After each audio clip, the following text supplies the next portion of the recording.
Welcome back. Got my cup of Joe, and I am ready to do a walkthrough through this location. Josh and I are out here with the 360 camera in this location for a future job that we have coming up.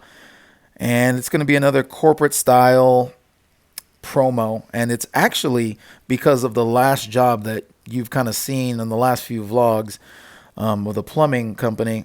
They saw that video and they were familiar with the business. And so they were like, hey, we really like that video. We'd like one of those for us. And so we were like, great, absolutely.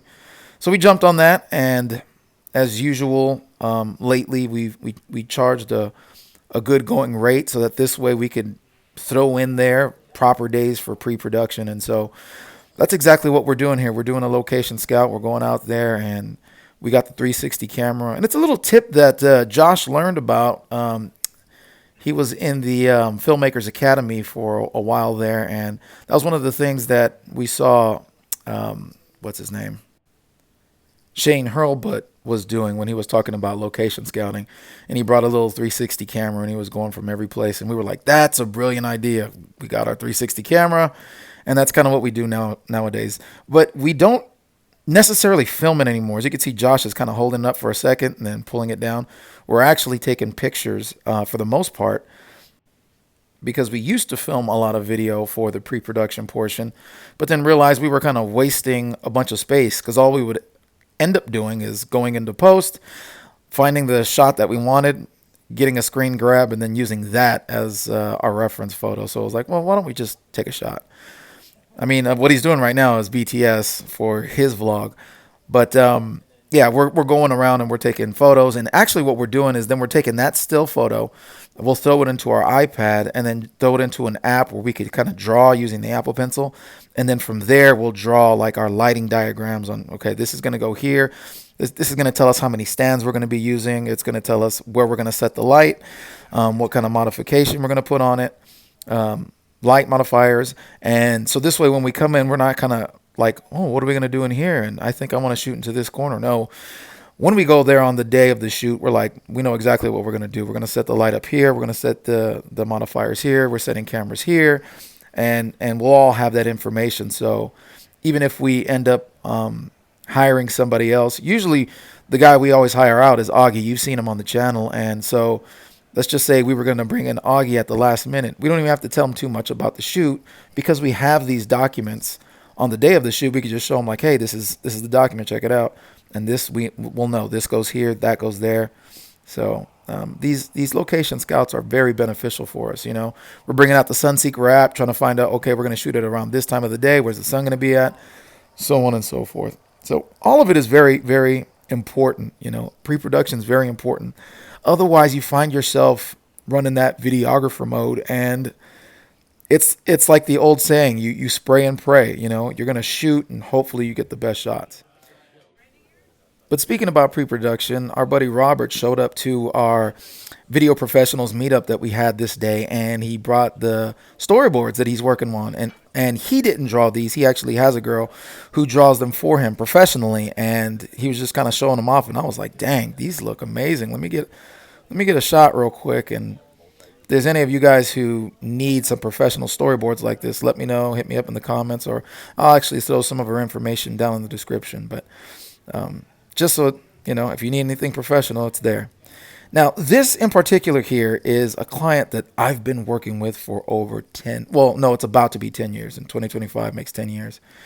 And it's kind of crazy because I've been doing this vlog thing for almost a year now. We're coming up on, 9 months, I think. And I've never put this on here simply just because it's like I've been doing this for so long, and it just kind of never occurred to me.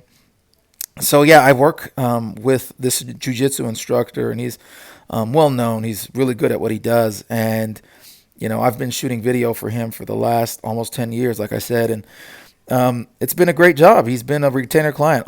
Every month I've been shooting a video for him, so I was like, man, it's about time I should put some BTS of this on my vlog. Not to mention, I'm also demoing this, as you can see on my chest there, hanging around my neck, is this Cine Saddle style bag. Now, this is not the Cine Saddle, and it's not the sack bag. As you can see, there's no big old branding logo on the front of it. It's a cine style or cine saddle style bag from China. Now, I actually bought this on Black Friday, and I talked about all my Black Friday purchases. I didn't talk about this one because I didn't have it yet. This was the one that took the longest. And I tried it out. This was my first gig I wanted to try it out on. And what you'll notice is like the cine saddle is like almost $400 if you try to buy that on B&H. The new sack bag that you kind of see everywhere, if you've seen everybody using it, is about $160, but it's the small version of the bag. So it's not like the regular cine saddle. It's the smallest version of the cine saddle. But I got this one because it's the full size of the cine saddle, and it goes great with my FS7. But here with my A7S3 in the cine bag, it was too big. And I was like, I actually could have used one of those sack bags because this size was just too big and it was hard for me to maneuver, because I'm filming jujitsu here. So they're rolling, they're on the ground, they're doing what they're doing. The majority of it is on the ground. And so I find myself having to tilt downwards, and I'm like, that's hard with this thing on. So I tried, I demoed it, and then I came to the point where I was like, you know what? I'm not going to use this. This is not working out for me. So I'm pulling it off my neck, and I'm like, I'm not going to go for it. And so that was that. I found out I only need this if I'm, going to have the FX6 or the FS7 rigged up. Now, in this scene here, we actually got this gig last minute. Production company out in Los Angeles has said, hey, we got something going on in your neck of the woods.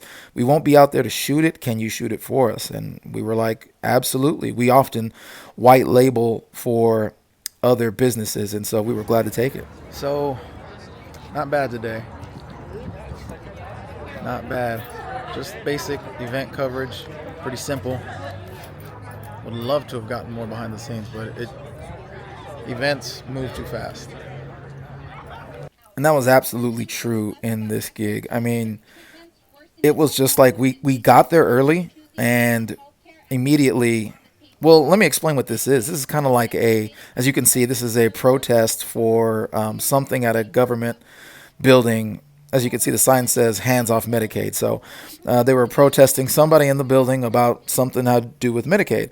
So we were there just to get like a quick highlight reel of what's going on, as well as on-the-fly interviews, man on the street type of interview. And so we were just scrambling. I was doing the video and Josh was doing the photo.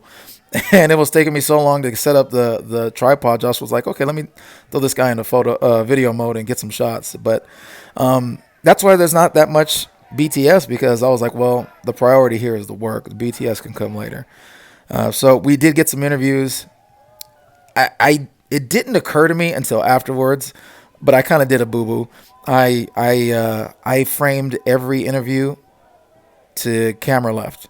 So in other words, every interviewee is literally standing on camera left, except for everybody was on camera right. And I didn't realize it till I was done. Like I was moving so fast. I didn't think we were going to get any interviews just because of how fast we were moving. And at the very last minute, I realized, oh, shoot, I did get those interviews, and yay for that, but everybody's on camera right. So that's not good. There needs to be some type of variation.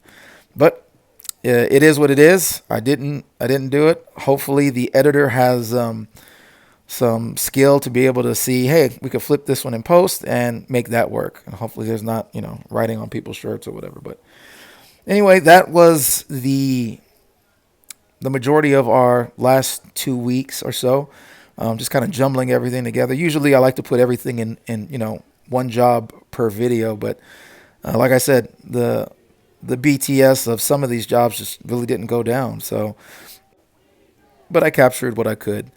Now, the job that we talked about earlier in this video, the one we were location scouting for, we're already starting to get to work on. It's going to be a multiple day shoot. So we've already done some work on some of the moving as they're staging actual moves, and we're just going to get some shots while they're actually moving a client out. And then we're going to have some more interviews and all that good stuff. You already know how we do. We're going to do some more of that. I also have some reviews coming up as well because I've been wanting to do some reviews on my camera, on the FX3, the FX6, and just kind of explain, what they've been for us, how they've worked out for us, and, if they're still of any value here in the future, and give my take on it. So I'll see you guys in the next one.